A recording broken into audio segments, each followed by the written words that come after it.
looks like a lot better, but it's a lot more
well, they didn't make a 650, so it's definitely not one of them. But it's... that is the greatest car ever made. And that's one of the greatest sports cars ever made, the Mazda MX-5. And it's still in production, I think. Do you know what this is? This sort of... Oh, now this is... I was going to say baby's first poo, but I shouldn't say that. Whatever colour it is, it's kind of a greeny, yellowy citrine, I think it might be. I think it's a Nissan N, it's a Nissan Sarah. It's got gold windows. Yeah. An Alpine. An Alpine. Are we saying Alpine or Alpine? I'm not sure. I'm English, you see. Well, I'm from Bury, so I'm saying Alpine. These are really superb, these classic cars, I have to say. A Ford Fiesta. Look at that. When was the last time you saw a Fiesta like that? Wow. D-Reg. What year is that? 1986. Wow. Oh, here we have the classic bus. Now don't forget, you can park on Crouchley Lane and get the classic bus. Come on, wait till you got the bus today.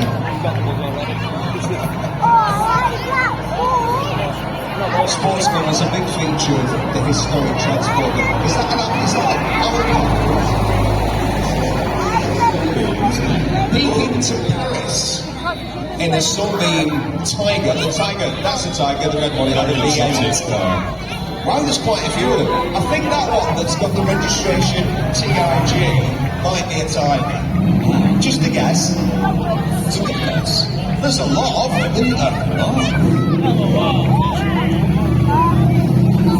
That's the car that gets pushed into the docks in the classic movie Get Carter. Is that right? Yeah, and the Sunny in the Moon. That's probably not the sort of thing we discuss at an event like this, but I always thought that was a bit excessive. A Suzuki Ignis? Well, really? Was that one of the first cars that brought it to the UK?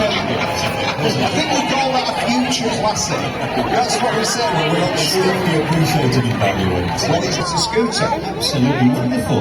Is that a Cadillac? So that was a Cadillac. So American cars, I'm not too up on American cars, but well, kind of big, aren't they? Yeah, there's the massive Stars and Stripes event that's usually held around about Independence Day, or Election Day as we like to call it in the UK. The massive Stars and Stripes at Tatton Park, that's been a huge feature in the American car scene. And when I wasn't working on scooters, my granddad had one of those. British Racing Green Mark II with a 3.8, what a car. Absolutely. One of the greatest cars. Hey, look at this, a Renault 5. Is it a GT Turbo? It's a GT Turbo. Is it? Now, there can't be many of those left on the road now. Most of them got either crashed by their youthful owners or have rusted away to nothing. They're all that well built, were they? Oh, look, here's my favourite in beautiful iris blue as well. MGB. This is a Mark 1 by the looks of it. Wow, yeah, it's early with chrome bumpers and wire wheels, yeah? Absolutely. They're the prettiest ones, aren't they? I think so.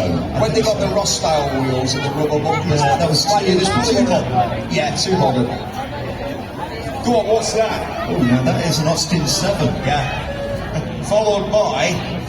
Is that Riley? It looks like a Riley. Yes. My grandfather was a Riley man, John Moore. He was the Commissioner of Highways for Lancashire Police. And my dad was a Triumph Bonneville riding rocker, so I had both sides of the, the poacher and gamekeeper as an influence on me. a Lotus, not a Lotus, a Jensen Interceptor. Well, you don't see too many of those now, do you? With the giant Chrysler V8. What a car. And they take some upkeep, I've got to say, but that owner obviously taking great care of that vehicle. Little red car there after it. It's not that little really, is it? It's not really, is it? That looks a rough car to drive, that one. What's this? Ford Mustang, convertible. 19, I'd say about 50, 65, 66. And a much newer Mustang, of course. The Mustang still at it. Still being crashed. Sound good, It sound good, yeah. This is the sort of bread and butter event like this. Another Austin. I recently drove 2,700 miles through Europe in an Austin 16, recreating a trip that had been done by Austin in 1947. And we went to all the capital cities, so also down to Geneva, to the Geneva Show, which of course is no longer. And they've got lymm Historic Transport Festival still here. Geneva Motor Show, go. No, should I have said that? It is a morning. It's hard to tell when people stand in front of us like a Nissan Figaro, a Nissan Micra in a party hat. It is. They only made them for 1 year, very collectible. Yeah. You do see a fair few of them on the road to me. You do, especially in London. They love them in London, the old Nissan Figaro. It's good to see the village being so busy here as well. And what a wonderful day we've got in store. Yeah, because it's not. Look, we've got a tractor here, 1965, a 3-litre Ford. He's waving as well. Hello, Robin. And a classic boss, the Potteries connection. PMT. It's a dash. You wouldn't call it PMT, would you? I'm not sure about that. I'm going to avoid making any kind of comments. The Jaguar XKR. So it's a supercharged version with the V8. That is quite Convertible. That is quite rare. Here's a Rolls. A Silver Shadow. That was the sort of car that like Eric Morecambe or Engelbert Humperdinck or something like that had all, wasn't it? It still has that gravitas, doesn't it? Oh, absolutely, yeah. What about, well, do you know what that is? Yes, no, it's, Go on. Is it a Singer Chamois? A Singer, that's the one. Because the Chamois was the notchback and the fastback was the Singer. I'm pretty sure about Absolutely, that. you're right. A rival to the minute. Here's the car you always promised yourself. I had one, 3-litre Essence, stainless silver with a black interior. This one's black on the outside and black in the grey on the inside. And it's the later 2.8 injection. Fantastically valuable these days. You used to be able to buy them for a few £100. Next to nothing. Nobody wanted them. You don't see too many Capris on the road these days, do you? Well, they did, as an owner of two, I can tell you, they did have a tendency to rust somewhat. Good old tip work. Actually, that suits It works quite well. A Reliant Civitar. What's the one fact about a Reliant Civitar? Princess Anne used to drive Princess one. Anne had 8 of them, did she? Cimitars. Oh, look, a Mark II Golf. That, in my opinion, was the better Golf. And is that a GTI as well? That's just gone past. Yep. And a Jaguar XJS, a car, the reputation of which is being reassessed. Because people tended to think they were a bit of a boulevardier, not a real sports car. They're not meant to be a sports car, they're a Grand Tourer. And I tell you what, the looks of that car are improving with age, I think. That's a very late one, like a sort of, I don't know, late 80s, early 90s. A Kugelwagen, is that a thing? The thing, that's what they called it in the States. The Volkswagen XJC Jaguar. I think it's a 2-door. I'm looking. Can't see doors on the right. What an elegant car. Yeah, I'm going to give them away. Come on. Be nice. They bothered to come out in the cars to provide this parade. An Oldsmobile, sir. Have you seen the new Oldsmobile? Now that's lovely. That's from the era when Americans bought their cars like they bought their linoleum, by the square yard. I love it. I By the way, the XJ12 that went past the wagon with the black vinyl, there's only 55 of those left in the UK. Wow, so it's quite a rare sight. TR6. And the TR6, that's not just any old TR6, that's one of the very final ones produced, and it's in a very, very rare colour as well. Mustard? Can't remember what colour. I've made a note of that. I've made a note. Whatever it was, I didn't like it. Topaz it was. Topaz. Remind me to avoid that colour. There's only 8 of those in that colour left in the world. They always used to say, oh, it was a real magical rally legend, the Super Impreza WRX, followed by the one that I did the advert for on the telly. Yeah, the second generation. Really, that's the one that set everybody off collecting them, isn't it, really? Somebody had a Honda Express. Well, that's more you, isn't How it? random is it? What? A Honda Express? No, I'm more of a 1000cc superbike man than a Honda Express man, truth be told. Cappuccino, they're bringing that back. Oh, they really? Yeah, it's going to be a joint venture between, literally yesterday I just saw this, a joint venture between Suzuki and Toyota to bring back the Cappuccino. Well, we do need some more roadsters. There's a distinct lack of them at the moment, isn't there? I like an MX-5 though, it really was. As we approach the end of internal combustion engine vehicles, it seems like Detroit's having this golden era. The Mustang, the Camaro, all the Mopar stuff from what used to be Chrysler, Dodge, whatever you want to call it these days. Producing cars with like 500 horsepower, 800 horsepower. But the cops are here, you better be careful because Enos and what's his face are here for the Dukes of Hazzard. The police department.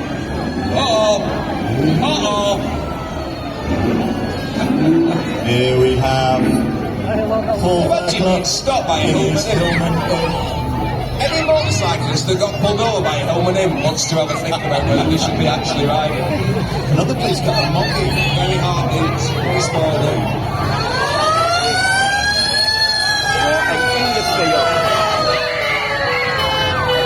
Boys Brothers. Gosh, this is great. It's actually a enormous taxi. Yeah, do you know what it was?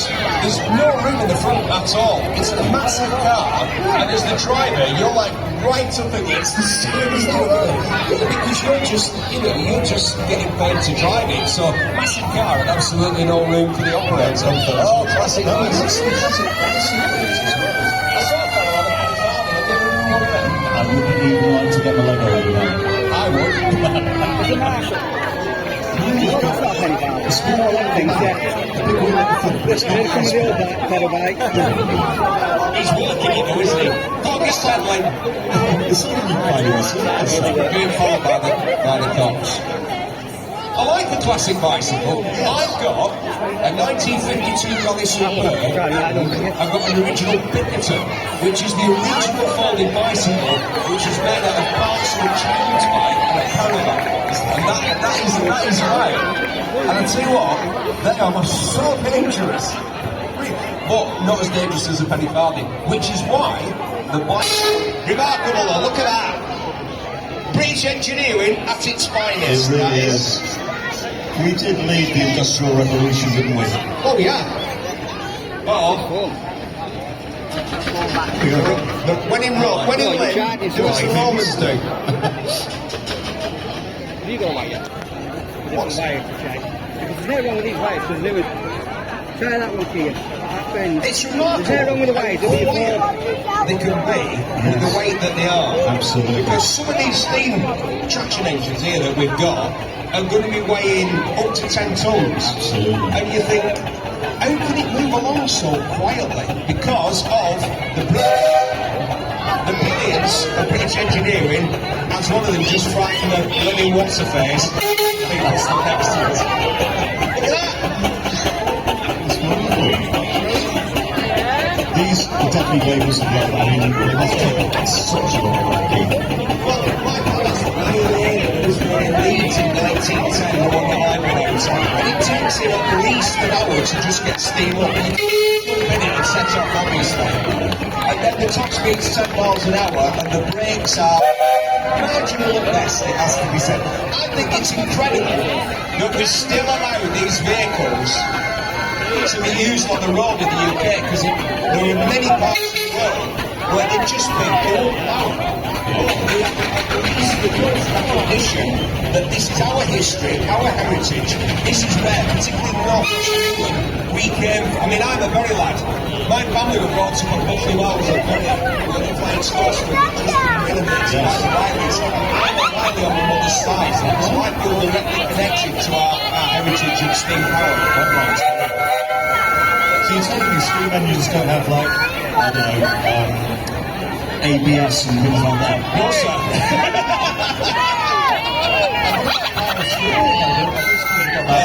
Not really. The people who look after them, the custodians of these machines, I mean, the classic man was Dimmer. And I met Dimmer a couple of times because my father was in the same business as him, roofing in Bury, and Fred was doing it in Bolton, so inevitably, we ended up meeting each other. But the people who look after them, it truly is, as you said, the labour of love. The upkeep of these machines is incredible, because back in the day, they would have been working, not 7 days a week, because of course Sunday was sacred back then, and on Saturday you went and watched the football, but at least 5 days a week they would have been doing something, because they didn't just move from one place to another, they provided a mobile power unit that would go to farms, would go to businesses, they'd take it off, they'd take the power off, I mean, they must be worth a fortune, these things. No. Like I said, the people who are instant, they're going to take the road work. It's not for money, it's a labour. But I mean, for scrap, you probably look at I don't even say that. No, I really admire the people, more so than with the cars. The people with the steam engines. It's truly about a passion and a commitment. Hey, look at that one! Fred Hackney for sandbags. It's incredible to think that at one time of day that would be commonplace here. Yeah, yeah. My father was showing some pictures the other day. It was all these big steam engines. It was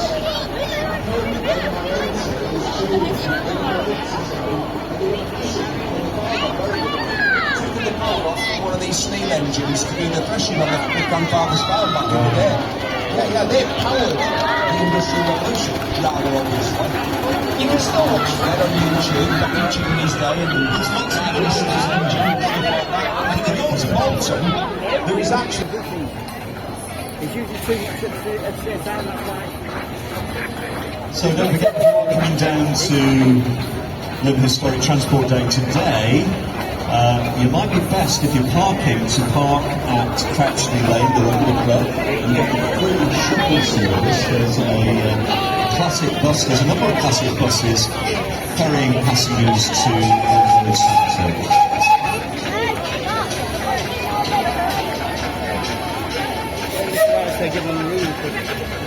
I love the sound they make, actually. Oh yeah. I mean, it's really like a train steam engine on wheels, isn't it? Well, there's nothing else like this anywhere else in the world. I mean, a lot of people here will understand that. I've been to events like this literally all over the world. You're never going to see a parade of steam engines like that, because this is the only place in the world where they actually... I mean, yes, they do plays with other places, but I've never been anywhere where there is the universal passion for vehicles that there is in this country. You said it earlier, when people go to the fields to look at the cars, they don't just see all the fancy stuff. When you go abroad, you go to a car show, they always have all the fancy stuff. Is the car, Britain is still the leading manufacturer of prestige motor cars in the world. Last week I was in the new Rolls-Royce Spectre. What an absolutely stunning piece of equipment that is. Where is it made? Here in Britain, just like Rolls-Royce used to be just made down the road, didn't it? Sure. You know, I mean, yeah, we are still very much leading the world in specialist motoring. Maybe not in volume, that's going to be the Chinese. That's another conversation for another time. What do you feel about the future of electric vehicles going forward? If government legislation makes it compulsory, yes.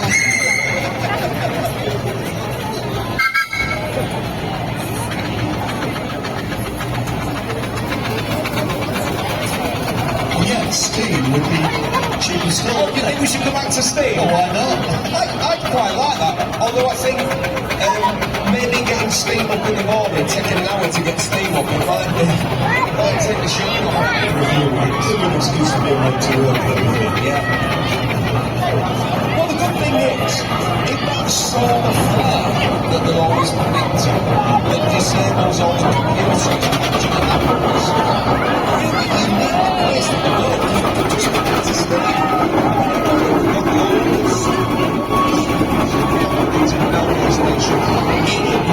the world of Bolton Street, the miles in Berry, the longest to the East Manchester Railway. And I've actually got my steam engine driver certificate. So if the solar flare happens and this sort of media career comes to a grinding off, I'm all right, Jack. I'm just going to put the cap on and go back to driving steam engines. Because I was doing it too much apparently. Really? Well, it's hard to resist. Because you've just got a chain and you can just pull on it. Say it's all, yeah. I tell you what, they don't look that comfortable because you can see people wobbling from side to I'll tell side. you what they're not. They're great for all kinds of reasons, but I'll tell you what they're not. Comfortable. They don't have the hydroelastic suspension.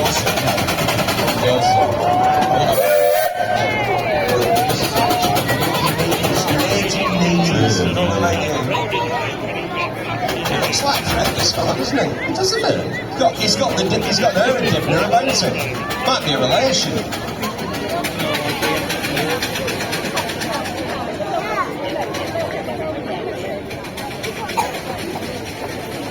One thing you notice about these steam engines is that a lot of the mechanical components are kind of exposed, so you don't want to put your hands in the wrong places. When you're driving these. Health and safety. Well, no. There isn't health and safety. There's all kinds of ways for terrible things to happen. But they tend to attract, in my experience, steady types. Okay. The sort of fella who's unexcitable. Do you know what I mean? Yeah, so what he's doing wouldn't pull you over then. Isn't going to make any sudden moves. Realises that it could have your arm off as soon as fucking it. So you've just got to be careful of this. What an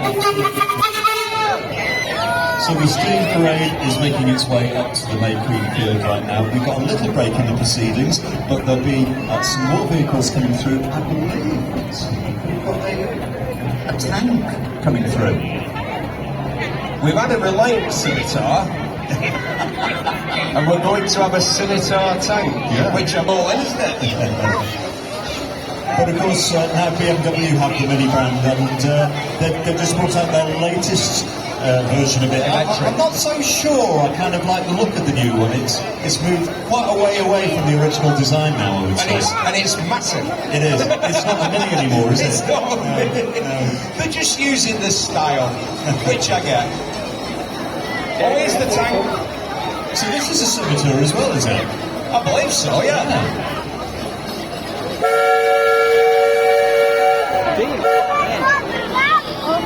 And I think I'd be right in saying that this is made by Elvis. Okay. Now, of course, my granddad was an Elvis fan.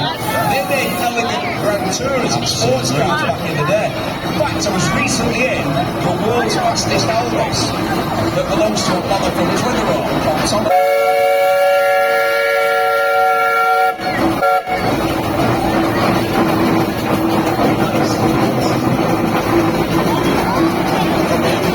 And again,